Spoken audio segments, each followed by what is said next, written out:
할렐루야. 우리 찬양으로 함께 하신 우리 야곱 전도회와 또 이 자리에 또 우리 유튜브로 또 예배를 드리는 우리 모든 성도님들 그 삶에 다시 한번 주님의 은혜가 함께 할 수 있기를 간절히 축원합니다. 이제 5월 가정의 달을 우리가 또한 보내고 있습니다. 5월 달이 가정의 달이라는 것은 어떻게 보면 참 의미가 있지 않나라고 생각이 됩니다. 보통 우리가 5월은 이제 계절의 여왕이라는 표현들을 많이 쓰고 있는데 그만큼 이 5월 한 달이 가정의 달이라는 것은 그만큼 가정이 우리 삶에 있어서 보석과 같이 참으로 가치 있는 존재이기 때문에, 모습이기 때문에 그렇지 않나라는 생각을 합니다. 우리가 가정을 일궈 나간다는 것은 여러 수고와 또한 책임이 따르지만 그만큼 가치가 있기 때문에 우리가 그렇게 수고하고 또한 우리가 감당하며 살아가는 거 아닌가라는 생각을 합니다. 이 모든 것을 허락하신 우리가 하나님의 그 깊은 뜻을 우리가 잊지 마시고 가정을 통하여 우리에게 주신 하나님의 귀한 은혜와 그 능력을 우리가 마음에 품고 살아갈 수 있기를 간절히 축원합니다. 오늘은 이제 어린이 또한 청소년 주일로서 우리가 섬기고 있습니다. 우리 어린이와 청소년은 달리 말하면 부모에게는 자녀라고 할 수가 있는 것이죠. 자녀는 우리의 삶에 있어서 무엇을 의미하겠습니까? 어떠한 의미를 가지고 있겠습니까? 하나님은 자녀는 무엇이라고 말씀하고 있느냐? 하나님께서 말씀하기를 자녀는 우리에게 주신 기업이고 또한 축복이다라고 말씀을 하고 있습니다. 우리 시편 127편 3절 말씀을 같이 한번 읽어보겠습니다. 자, 시작. 자식은 여호와의 주신 기업이요 태의 열매는 그의 상급이로다. 아멘. 자식은 하나님께 주신 귀한 선물이고 또한 축복이라는 것입니다. 할렐루야. 믿으십니까? 하나님께서는 분명히 자녀를 우리에게 축복으로 주신 것입니다. 또한 마찬가지로 자녀 양육도, 자녀를 키우는 것도 무엇이냐? 그것은 우리에게 주신 축복임을 하나님께서 말씀하고 있습니다. 마찬가지로 손주들을 키우는 것도 마찬가지입니다. 자녀를 뿐만 아니라 우리 어르신들이 손주들을 키워나가는 것, 그것이 힘들고 고생스러울 수밖에 없는 것이죠.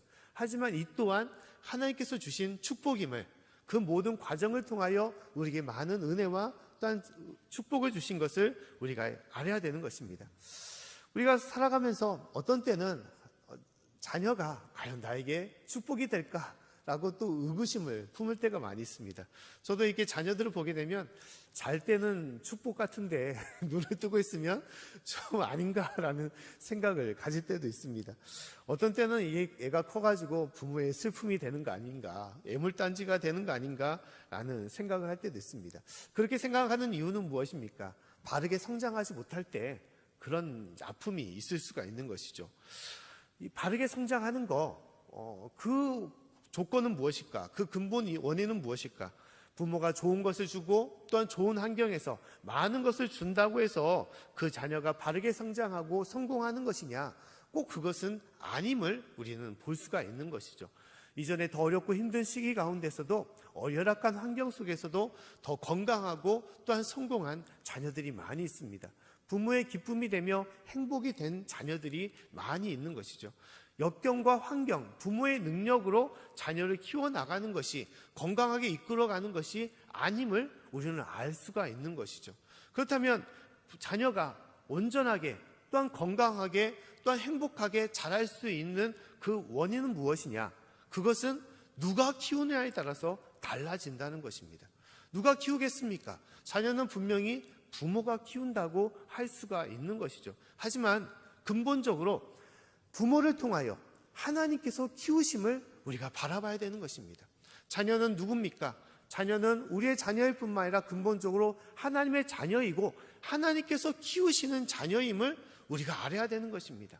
부모가 부모의 생각과 부모의 능력과 부모의 힘으로 자녀를 키우려고 한다면 그때는 부족함을 우리는 느낄 수밖에 없습니다. 나의 참으로 연약함을 우리는 알게 되는 것이죠.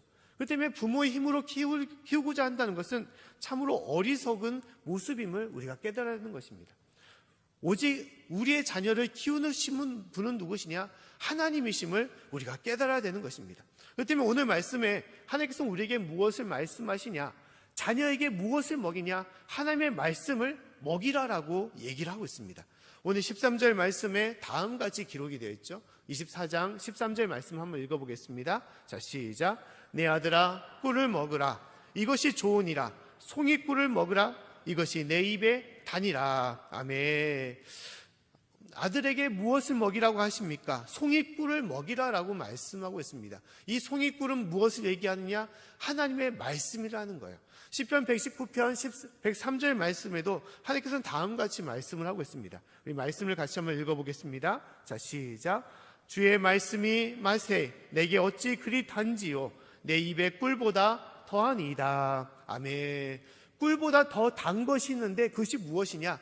말씀이라는 거예요. 이 말씀을 먹이라라고 하나님께서는 우리에게 명령하신 것입니다. 하나님의 말씀으로 키워야 되는 것이고 하나님의 능력으로 하나님의 그 뜻으로 키워나가는 자녀가 축복된 자녀이고 우리에게 귀한 행복과 또 우리에게 자랑이 됨을 하나님께서 말씀하고 있습니다. 그럼 부모는 무엇이냐? 부모는 하나님의 키우시는 그 조력자가 되라고 말씀하는 거예요. 하나님께서 그 자녀를 키우시는데 그 가운데 부모를 통하여 부모가 함께함을 통하여 하나님께서 그 모든 것을 인도하시고 이루신다라고 말씀하는 것입니다. 하나님의 조력자가 된다는 것, 이것은 구체적으로 무엇을 말하느냐? 그것은 부모의 생각과 힘으로 키우는 것이 아니라 하나님의 마음으로, 하나님의 뜻으로, 하나님의 이끄심으로 그 부모가 자녀를 돌보고 키우는 것을 얘기하는 것입니다. 구체적으로 하나님은 하나님의 마음을 품고 그 자녀를 인도하고 양육하라라고 우리에게 말씀을 하는 것입니다. 그래서 오늘 말씀을 통하여 우리가 어떻게 하나님의 마음을 품어야 될지, 또 하나님의 어떤 마음을 품고 이 자녀를 양육해야 될지를 우리가 한번 나눠보도록 하겠습니다. 자, 첫째로 하나님은 우리가 하나님의 어떤 마음을 품어야 되냐고 말씀하시냐? 그것은 첫째로 사랑을 품으라라고 말씀하고 있습니다. 하나님의 사랑을 품고 자녀를 양육하라는 것입니다. 누구나 할 것 없이 사랑으로 자녀를 양육할 것입니다. 하지만 하나님께서는 그 사랑이 인간의 사랑이 아니라 하나님의 사랑으로 그 자녀를 양육하라라고 말씀하는 것입니다. 인간의 사랑과 부모의 사랑과 하나님의 사랑은 같은 것이라고 생각할 수 있지만 근본적으로 다른 것입니다. 인간의 사랑은 세상적인 사랑에 국한될 때가 많이 있습니다. 세상적인 사랑과 하나님의 사랑의 근본적인 차이점은 무엇이냐? 그 사랑은 세상적인 사랑은 자기 중심의 사랑을 말합니다. 하나님의 사랑은 상대방 중심의 사랑을 말하는 거예요. 구체적으로 말할 때 세상적인 사랑으로 자녀를 키운다는 것은 부모 중심의 마음으로 자녀를 사랑하는 것을 말하는 것입니다. 반대로 하나님의 사랑으로 자녀를 키우게 된다면 자녀의 마음으로, 자녀의 그 모습으로 자녀를 사랑하는 것임을 말씀하는 것입니다. 이 근본적인 차이점은 무엇입니까? 하나님의 사랑은 조건 없는 사랑을 말하는 거예요. 세상적인 사랑, 또한 세상적인 사랑과 인간적인 사랑으로 자녀를 키우게 된다면 어떤 때는 내 부모의 감정과 기분에, 또한 부모의 생각과 뜻에 치우쳐서 자녀를 사랑할 때가 많이 있습니다. 이것은 무엇을 말합니까? 부모의 상황에 따라서 자녀에 대한 반응과 태도가 달라진다는 것이죠.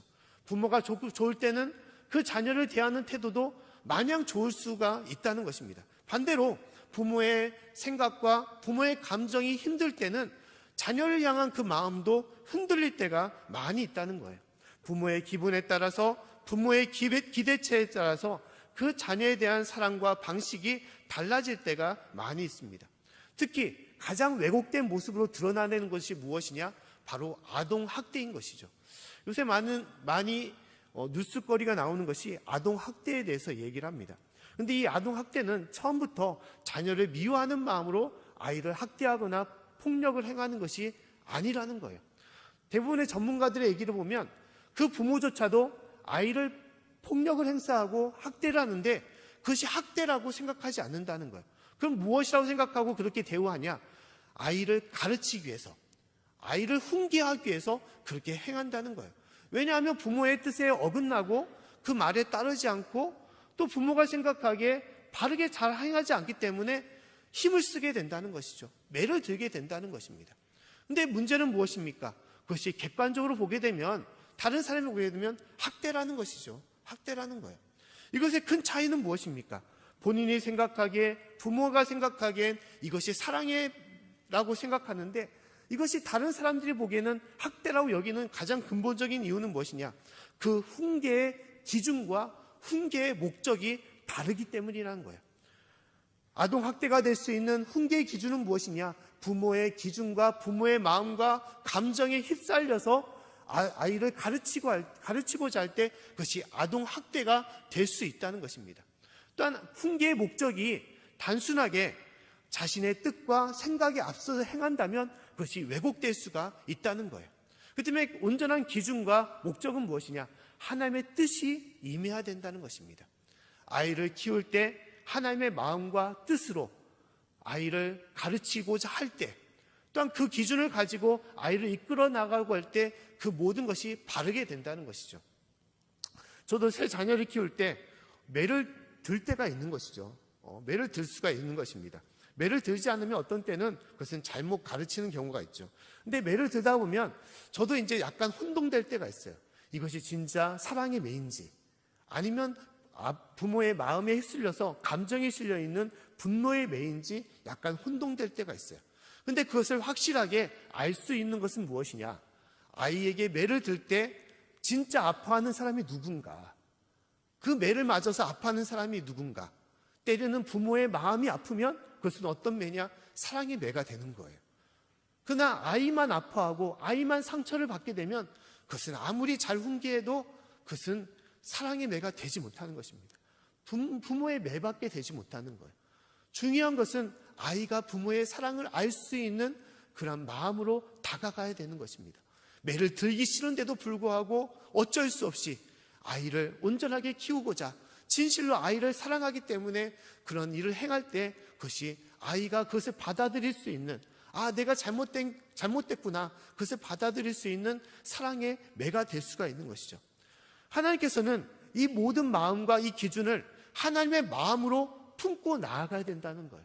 하나님께서 행하기에 이 아이를 바르게 인도하라는 그 마음을 우리가 안다면 그 마음으로 아이와 함께하고 아이에게 그 마음으로 사랑할 수가 있는 것입니다.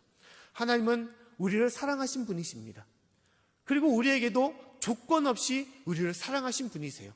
그 사랑으로 자녀를 양육하고 손주를 돌보라라고 말씀을 하고 있는 것입니다. 성경의 여러 모습을 통하여 하나님은 우리를 조건 없이 어떠한 우리의 삶의 모습일지라도 끝까지 우리를 사랑하시고 인도하셨음을 말씀하고 있습니다. 그 대표적인 사랑의 모습이 무엇이냐? 이스라엘의 광야 40년의 사랑이었습니다. 이스라엘 백성들은 그 고된 광야 40년 동안에 하나님의 그 인도하심 가운데 나아갔던 것입니다. 그 은혜로 함께 했던 거예요. 그 속에서도 하나님은 그들을 사랑하시고 돌봐주신 것이죠. 로마서 5장 7절과 8절 말씀 보면 다음같이 하나님께서 말씀하고 있습니다. 우리 로마서 5장 7절과 8절 말씀을 같이 한번 읽어보겠습니다. 자, 시작. 의인을 위하여 죽는 자가 쉽지 않고 선인을 위하여 용감히 죽는 자가 혹 있거니와 우리가 아직 죄인 되었을 때 그리스도께서 우리를 위하여 죽으심으로 하나님께서 우리에게 대한 자기의 사랑을 확증하셨느니라. 아멘. 하나님께서 우리를 사랑하시는데 심지어 우리가 죄인 되었을 때도 우리를 어떻게 하시냐? 사랑하셨다라고 말씀하고 있다는 거예요. 내가 죄와 허물이 많고 하나님을 온전히 믿지 못하고 하나님을 내가 불순종하며 또 하나님을 섬기지 않고 세상을 섬길 때도 하나님은 우리를 버리시지 아니하시고 끝까지 우리를 사랑하셨다라고 말씀하는 거예요. 심지어 자신의 목숨까지 버리면서까지도 하나님은 우리를 사랑하신 분이심을 말씀하는 것입니다. 그 대표적인 말씀이 탕자의 비유의 말씀인 것이죠. 아버지의 속을 썩이고 집을 나간 탕자를 그 아버지는 어떻게 했냐? 그 하나님 아버지는 매일매일 마을 어귀에서 그 아들이 돌아오기를 간절히 기다리며 사랑했던 사람이 바로 아버지 하나님이었던 것입니다. 하나님은 그러한 사랑으로 지금 이 순간에도 우리와 함께 하시는 거예요. 우리가 하나님을 실망시킬지라도 또 우리가 죄 가운데 하나님 앞에 떨어져 나갈지라도 하나님은 우리를 끝까지 사랑하시고 우리 함께 하시는 것입니다. 그리고 하나님은 그 사랑으로 우리의 자녀를 키우고 양육하라, 사랑하라라고 말씀하는 것입니다.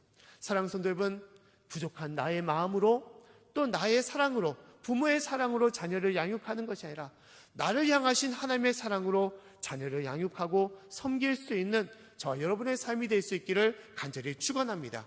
하나님의 사랑이 그 부모를 통하여 그 자녀에게 임하게 된다면 그 자녀는 어떠한 삶의 모습에서도 바르게 성장하고 또 하나님의 기쁨이 되며 또한 부모의 자랑이 될 수가 있는 것입니다.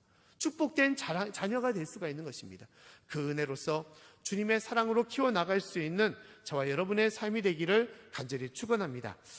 둘째로 하나님께서 품으라라고 말씀하시는 하나님의 마음은 무엇이냐? 그것은 참음과 인내하심을 말씀하고 있습니다.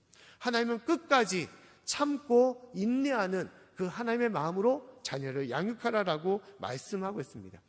자녀를 양육할 때 참는다는 거, 인내한다는 거 쉽지 않을 때가 많이 있습니다. 이제 가장 자녀들하고 실강의를 할 때가 뭐냐? 이제 집안 청소하는 것에 대해서 이제 실갱이를 할 때가 많이 있죠. 치우는 사람 따로 있고 어지럽히는 사람 있고 매번 반복해서 다람쥐 쳇바퀴 마냥 매번 반복해서 얘기해도 항상 어지럽히고 집안 자신의 방조차도 정리하지 못할 때 그런데 이제 화가 날 때가 많이 있죠. 부모의 마음이 이제 분노가 임할 때가 많이 있습니다.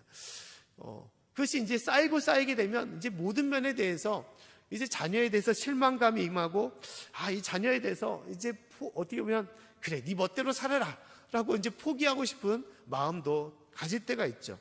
하지만 하나님은 우리에게 무엇을 말씀하시냐? 그 부모에게 자녀를 포기하지 말라라고 말씀을 하고 있다는 거예요.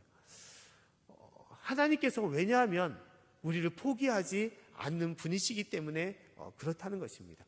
하나님은 결코 우리가 어떠한 삶의 모습이라도 우리를 포기하지 않으시는 분이고 끝까지 기다리시는 분이십니다. 바로 앞전에 말씀하신 것처럼 광야 40년은 그런 하나님의 사랑과 또한 기다림과 참음을 말씀하고 있습니다. 이스라엘 백성들의 광야 40년은 참 힘든 시간이었습니다. 그 더위와 그 목마름과 그 배고픔, 춥고 또한 덥고 또 여러 가지 맹수와 또한 적들의 위험 가운데 지냈던 것, 하루도 아니고 1년도 아니고 40년을 버텼다는 것은 놀라운 은혜인 것이죠. 하지만 우리가 바로 바라봐야 될 것은 그 40년의 광야를 진실로 참았던 것은 이스라엘 백성들이 아니고 바로 하나님이셨다는 거예요. 하나님이 그 40년을 참으셨다는 것입니다. 이스라엘 백성들이 40년 동안 그냥 곱게 순종하면서 따랐습니까? 그렇지 않았습니다. 매일매일 불평하고 원망했어요. 왜 우리에게 마실 문을 주지 않아서, 왜 우리를 애굽에서 우리 이끌어내서 이 광야에서 죽게 했냐고 끊임없이 하나님을 원망하고 불평했습니다. 광야 40년은 기적의 시간이었습니다. 하나님의 사랑의 시간이었고 축복의 시간이었습니다. 지금 이 순간에는 힘들고 어려운 것들이 많이 있었지만 그러나 지난날의 모든 것을 돌아보게 되면 하나님의 역사와 하나님의 기적이 있었기 때문에 그들이 생명을 안고 살아갔던 것이고 40년을 버티며 그들이 나아갔던 것입니다. 광야 1년은, 광야 하루는 그 어떤 사람도 살아 버틸 수가 없는 그런 삶이었던 거예요. 근데 하나님께서는 300만 명 이상 되는 이스라엘 백성들을 아무 희생 없이 그들이 구원하시고 그곳을 이끌어 주신 것입니다. 그 광야 40년 동안 하나님은 결코 그들을 버리지 아니하셨어요. 끝까지 하나님께서는 참고 그들을 기다리시고 그들이 참된 하나님의 백성이 되도록 하나님께서는 그들을 인도해 주신 것입니다. 이 광야 40년은 우리 인생을 말하는 거예요. 내가 하나님을 믿는다고 하면서도 그 말씀대로 살아가지 못하고 끊임없이 불평하고 원망하며 또 우리가 세상만을 바라보며 나아갈 때 하나님의 마음을 우리가 속을 상하고 하나님을 실망시키셨지만 그러나 하나님은 우리를 버리지 아니하시고 기다리신다는 것입니다. 참고 기다리신다는 거예요. 하나님께서 진실로 그러한 마음으로 탕자를 끝까지 기다렸던 아버지의 마음으로 우리 함께 하심을 주님께서 말씀하고 있다는 것입니다. 베드로후서 3장 9절 말씀에 하나님께서는 다음같이 말씀하고 있습니다. 우리 말씀을 같이 한번 읽어보겠습니다. 자, 시작. 하나님은 우리에 대하여 주의 약속은 어떠한 이에 더디다고 생각하는 것 같이 더딘 것이 아니라 오직 너희를 대하여 오래 참으사 아무도 멸망치 않고 다 회개하기에 이르기를 원하시니라. 아멘. 하나님은 우리에 대하여 오래 참으셨다라고 말씀하고 있습니다. 그리고 모든 이들이 한 사람도 빠지 않고 멸망치 않고 다 회개하여 구원받기를 원하신다라고 말씀하고 있습니다. 하나님은 이러한 마음을 품고 우리가 자녀를 양육하라라고 말씀하는 거예요. 참고 기다리는 거, 이것은 구체적으로 무엇을 말하는 것입니까? 참고 기다리고 기도하라는 거예요. 기도하라는 거. 자녀가 실망시키더라도 그 자녀를 품고 하나님의 마음으로 그 자녀를 위하여 기도하라는 것입니다. 하나님께 맡기라는 거예요. 하나님께서 인도하신다는 것을 우리가 온전하게 바라보고 그 자녀를 위해 기도하라는 것입니다.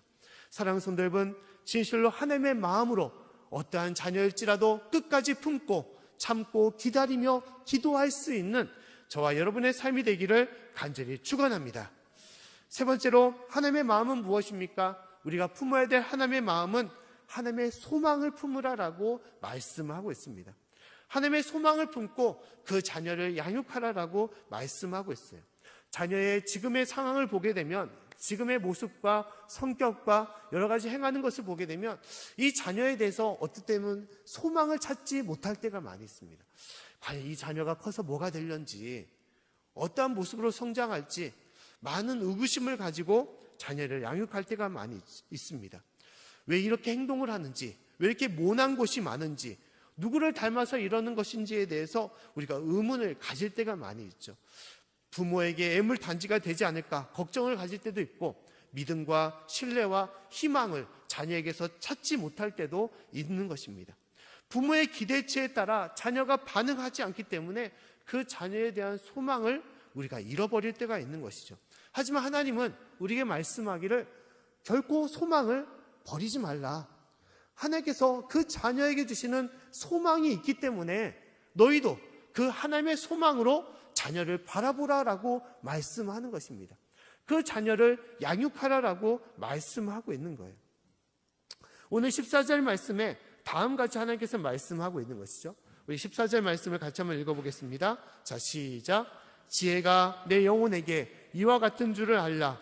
이것을 얻으면 정령이 내 장래가 있겠고 내 소망이 끊어지지 아니하리라. 아멘.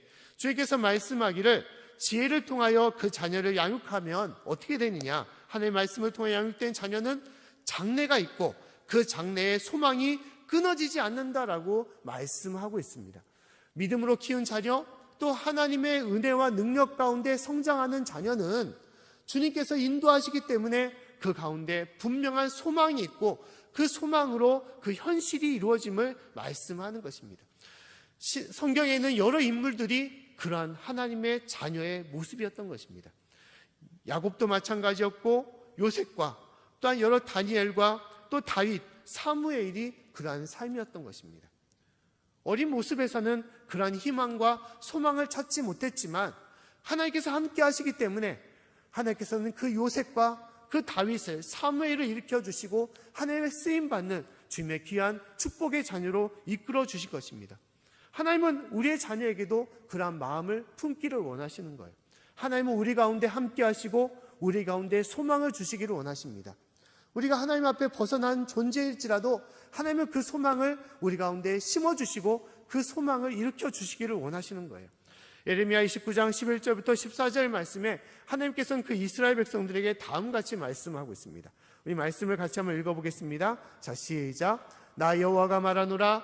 너희를 향한 나의 생각은 내가 아나니 재앙이 아니라 곧 평안이요 너희 장래에 소망을 주려 하는 생각이라. 너희는 내게 부르짖으며 와서 내게 기도하면 내가 너희를 들을 것이요 너희가 전심으로 나를 찾고 찾으면 나를 만나리라. 나 여호와가 말하노라. 내가 너희에게 만나지겠고 너희를 포로된 중에서 다시 돌아오게 하되 내가 쫓아 보내었던 열방과 모든 곳에서 모아 사로잡혀 떠나게 하던 본 곳으로 돌아오게 하리라. 여호와의 말이니라 하셨느니라. 아멘. 하나님께서 이스라엘 백성들에게 그 소망을 버리지 않았다라고 말씀하고 있습니다. 이스라엘 백성들이 죄를 짓고 하나님을 멀리하고 우상신을 섬기며 하나님 앞에 죄된 길로 살아갔을지라도, 심지어 그들이 재앙을 얻고 포로 생활하는 가운데 있을지라도 하나님은 그들에게 소망을 주시겠다라고 말씀하고 있다는 거예요. 하나님께서 그들이 잘 돼서 하나님을 바로 섬겨서 소망과 장래를 주시는 것이 아니라 하나님의 백성이고 하나님의 자녀이기 때문에 그런 소망과 하나님의 귀한 뜻을 주신다라고 말씀하고 있는 것입니다. 이것이 바로 우리를 향한 하나님의 뜻이라는 것입니다. 하나님의 마음이라는 거예요. 하나님은 우리가 하나님을 온전히 섬기지 못할지라도 우리에게 소망을 주시고 우리가 잘 되기를 원하시는 분이 바로 아버지 하나님이신 것입니다. 끝까지 하나님은 우리를 기다리시며 우리와 함께 하시고 우리 가운데 관여하시고 우리를 온전한 길로, 축복된 길로 우리를 이끌어 주시기를 원하시는 거예요. 하나님께서는 그러한 마음으로 우리가 자녀를 양육하고 키우라라고 말씀하고 있는 것입니다. 세상의 눈으로 보게 되면 소망이 없어 보이는 자녀일지라도 그 능력과 행하는 것이 참으로 부족하고 형편없어 보이는 자녀일지라도 하나님은 그렇지 않다는 거예요. 이 자녀는 주님의 소망이 있는 것이고 또 주님의 섭리와 능력이 임하기 때문에 그 자녀가 잘 될 수밖에 없음을 하나님께서 말씀하는 것입니다. 부모가 그러한 하나님의 마음을 품으라라고 얘기를 하고 있다는 거예요. 새벽 예배에도 이러한 이야기를 같이 나눈 적이 있습니다. 어떤 한 어머니의 이야기인데요. 그 어머니가 아이가 참 산만하고 참으로 문제가 많은 아이가 있었다고 합니다. 근데 그 아이를 어린이집에 보내면서 이제 어린이집에도 여러 문제가 있었겠죠. 근데 그 원장님하고 이제 상담을 하는데 그 원장님이 다음과 같이 얘기했다는 거예요. 우리 어머님의 아드님이 참 너무 산만합니다. 채 3분조차도 자리에 제대로 앉아있지 못합니다라고 그 걱정 어린 마음으로 얘기를 했다는 것입니다. 자, 어머니가 그 아들과 함께 이제 집에 돌아오면서 다음과 같이 얘기했다는 거예요. 아들에게 얘기하기를 선생님께서 너를 무척 칭찬하셨어. 의자에 네가 채 1분조차도 앉아있지 못했는데 3분까지 앉아있는 것을 보고 너무너무 칭찬하시더라라고 그렇게 얘기했다는 거예요. 그리고 나서 다른 어머니도 이 엄마를 너무너무 부러워했다라고 그렇게 아들에게 얘기했다는 것입니다. 똑같은 얘기인데 칭찬의 말로 바꿔준 것이죠. 이제 이 아들이 너무너무 기분이 좋아가지고 보통 때면 막 반찬 투정하고 밥도 제대로 안 먹는 아이가 그날따라서 밥 2공기를 먹고 너무너무 좋아했다는 거예요. 그러고 나서 이 아이가 조금씩 성장해 나가지고 초등학교에 들어갔다는 것입니다. 근데 이제 문제는 초등학교에서는 아이가 제대로 공부를 따라가지 못했다는 거예요. 그래서 선생님이 이제 부모를 불러서 다음같이 얘기했다는 거예요. 아들의 성적이 너무너무 안 좋습니다. 제가 보기에는 한번 검사를 받아보고 상담을 받아봐야 되지 않을까라고 염려가 됩니다라고 얘기했다는 거예요. 그 말을 듣고 이제 어머니가 눈물을 흘리는 거죠. 마음이 아팠습니다. 근데 이제 아들과 함께 집을 돌아가면서 아들에게 다음같이 말했어요. 선생님께서 너를 믿고 계시더라. 넌 결코 머리가 나쁜 아이가 아니라고. 조금만 노력하면 성적이 오를 수 있다고. 그리고 잘하면 네 짝꿍조차도 네가 추월해서 21등조차도 할 수 있다고 그렇게 아들에게 얘기했다는 거예요. 아들이 기분이 너무 좋았던 거예요. 그래, 엄마 정말 그래요? 내가 좀 더 열심히 공부해야겠네요. 그렇게 말을 했다는 것입니다. 그래서 좀 더 이제 시간이 지나고 이제 아들이 중학교에 들어가게 되었습니다. 중학교에서도 크게 변화되지 않았던 거예요. 성적에 대해서 많은 고민이 임했던 것입니다. 중학교 선생님도 부모님을 불러서 다음같이 얘기했던 거예요. 아드님 성적이 너무 안 좋아서 제가 보기에는 명문고에 좀 들어가기는 힘들 것 같습니다. 그렇게 알고 생각하면 좋을 것 같습니다. 그렇게 얘기했다는 거예요. 이제 어머니는 이제 아들과 같이 집에 가면서 이번에는 이렇게 얘기했습니다. 얘야, 담임 선생님이 너를 무척 자랑스럽게 여기더라. 네가 조금만 더 노력하면 넌 분명히 명문고에 들어갈 수 있고 네가 원하는 대학교도 들어갈 수 있을 것이라고. 조금만 노력하고 힘을 내자라고 그렇게 자랑스러워 여기더라라고 얘기했다는 거예요. 그 놀랍게도 이 아이는 어떻게 되었겠습니까? 선생님들이 다 포기한 아이였는데 그 아이가 좋은 대학에 나와서 좋은 그런 지위와 그런 곳에 올라섰다는 거예요. 근데 그 아이가 나중에 고백하기를 다음같이 고백했다는 거예요. 어린 나이에 그 모든 것을 그 아이도 느끼고 있었다는 거예요. 근데 이렇게 내가 성장할 수 있는 것, 잘 될 수 있었던 것은 어머니가 끝까지 나를 포기하지 않고 나를 사랑하고 나에게 희망을 갖고 있었기 때문에, 그런 것이 있었기 때문에 자기가 잘 됐음을 고백했다는 거예요. 이것은 한 지어낸 이야기가 아니라 그 사람이 실제 인물이었던 것입니다. 그 사람이 누구냐? 우리가 잘 알고 있는 범죄 심리 이제 전문 분석가인 표창원 교수의 이야기입니다. 국회의원이 되었던 분이시죠. 참 말도 잘하시고 똑똑한 분이십니다. 근데 이분이 어머니의 그 사랑과 그 소망을 통하여 그가 바르게 성장했다고 그렇게 고백을 하고 있다는 거예요. 이것은 우리 자녀들도 마찬가지입니다. 부모가 포기하게 되면 그 자녀가 바르게 성장할 수가 없다는 거예요. 하나님은 포기하지 아니하시는데 부모가 포기해서는 안 된다고 말씀하는 것입니다. 사랑하는 성도 여러분, 우리가 진실로 자녀를 키워나가는 것은 부모의 생각과 부모의 판단과 부모의 뜻이 아니라, 부모의 마음이 아니라 오직 하나님의 마음으로 그 자녀를 향한 하나님의 소망과 하나님의 뜻을 품고 그 자녀를 키우고 양육해야 된다는 것입니다. 사랑하는 성도 여러분, 이 은혜로서 우리 자녀들을 품고 온전히 나아갈 수 있는 저와 여러분의 삶이 될 수 있기를 간절히 축원합니다. 하나님께서 키우시는 자녀, 하나님의 마음으로 키우는 자녀는 그 자녀는 잘 될 수밖에 없는 거예요. 그 자녀는 부모에게 축복이 될 수밖에 없는 것입니다. 진실로 이 은혜로서 우리가 자녀를 바라보시고 오직 주님 앞에 거할 수 있는 우리 모든 삶이 되기를 다시 한번 간절히 축원합니다. 또 우리가 알아야 될 것은 자녀는 그 부모에게 축복이 되며 또한 더불어서 그 자녀를 양육하는 것조차도 무엇이 되냐? 축복이 됨을 우리가 알아야 된다는 것입니다. 손주를 키우는 것, 또한 자녀를 키우는 것, 이것이 힘들고 어려운 것이지만 참으로 많은 헌신과 또한 눈물과 아픔이 따르는 것이지만, 그러나 그것이 우리에게 축복이 된다는 것을 우리는 잊지 말아야 된다는 거예요. 이 헌신이 우리에게 얼마나 축복이 된다는 것을 우리는 알아야 되는 것입니다. 보통 이런 이야기를 많이 하지 않습니까? 부모 양육을 얘기하면서, 자녀 양육에 대해서 얘기하면서 옆으로 기어다니는 바닷가의 개를 통해서 얘기할 때가 많이 있습니다. 개가 옆으로 다니면서 옆으로 다니는 자녀에게 왜 너는 똑바로 걷지 못하냐고 그렇게 이제 핀잔 섞인 말을 하게 되는 것이죠. 근데 근본적으로 그 부모 개가 똑바로 걷지 못하니까 자녀 개들도 똑바로 걷지 못하는 그런 모습을 얘기하는 것입니다. 이것은 무엇을 말하는 것이냐? 나쁜 자녀는 없다는 거예요. 세상에 나쁜 자녀, 또한 부족한 자녀는, 연약한 자녀는 없다는 것입니다. 그러나 반대로 어떠한 사람이 있느냐? 나쁜 부모가 있다는 것이죠. 부족한 부모가 있다는 것입니다. 연약한 부모가 있다는 거예요. 그 부모의 모습에 따라서 그 자녀가 그렇게 될 수밖에 없음을 우리가 깨달아야 된다는 것입니다. 저도 그런 것을 참 많이 느낄 때가 있어요. 이제 보통 이제 자리 없기 때문에 제가 말씀을 나누지만 자녀를 키우면서 되게 속상할 때가 많이 있습니다. 이제 셋째 자녀 같은 경우는 이제 아파트에 살기 때문에 가장 큰 이제 신경 쓰는 게 이제 층간 소음이 많이 신경이 쓰잖아요. 이제 특히 이제 셋째 자녀는 이제 아직 철 모를 때라서 막 쿵쿵거리면서 다닐 때가 많이 있어요. 그러면 제발 밑에 있는 분도 생각하고 좀 살았으면 좋겠다. 좀 조용히 좀 하자. 하면 얘가 어떻게 반응하냐? 네, 알았어요, 아버지. 하고 조용히 다니는 것이 아니라 더 발을 막 쿵쿵거리면서 화를 내는 거예요. 왜 잔소리를 하냐고. 화를 낼 사람이 누군데. 지가 더 화를 낼 때가 많이 있습니다. 그럼 저 녀석이 대체 누구를 닮아서 저러나. 엄마 아빠는 그렇지 않은데 왜 그런가 라고 되게 화가 날 때가 많이 있어요. 근데 참 느끼는 것은 제 아이가 누구를 닮았냐, 제 자신을 닮을 때가 있다는 것을 깨닫게 된다는 거예요. 그런 것을 못 느꼈는데 최근에 느낀 적, 무엇을 느꼈냐면 제가 사춘기 때 참 화를 많이 냈구나. 그런 생각을 다시 한번 깨닫게 되었습니다.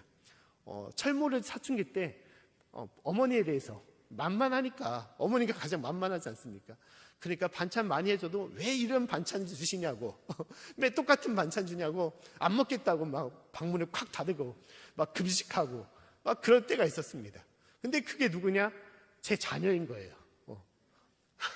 자녀 안에 내 모습이 들어있는 것입니다. 그럴 수밖에 없는 것이죠. 근데 자녀 양육을 통해서 하나님께서 우리에게 말씀하시는 것은 무엇이냐? 우리가 자녀를 양육하는 것 같지만 그렇지 않은 거예요. 자녀를 양육함을 통하여 근본적으로 하나님은 우리를 다스리시고 우리를 다듬어 주시고 부모된 우리를 양육하는 것입니다. 이것을 우리는 깨달아야 되는 거예요. 자녀를 우리가 키우는 것 같지만 그 모든 과정을 통하여 하나님께서 우리를 키우시고 우리를 인도해 주시는 것입니다. 예전에 한 그런 집사님이 있습니다. 제가 많이 좀 은혜를 받은 집사님이 있는데 그 집사님이 저에게 상담을 했어요. 목사님 너무 고민스럽습니다. 하나밖에 없는 딸이 있는데 이 딸이 사춘기가 들어서 부모에게 반항하고 학교에서 공부도 안 하고 참 문제아가 돼가고 있습니다. 어떻게 해야 되겠습니까? 라고 얘기를 하더라고요. 그 집사님에서 같이 기도하고 눈물 흘리고 같이 했어요.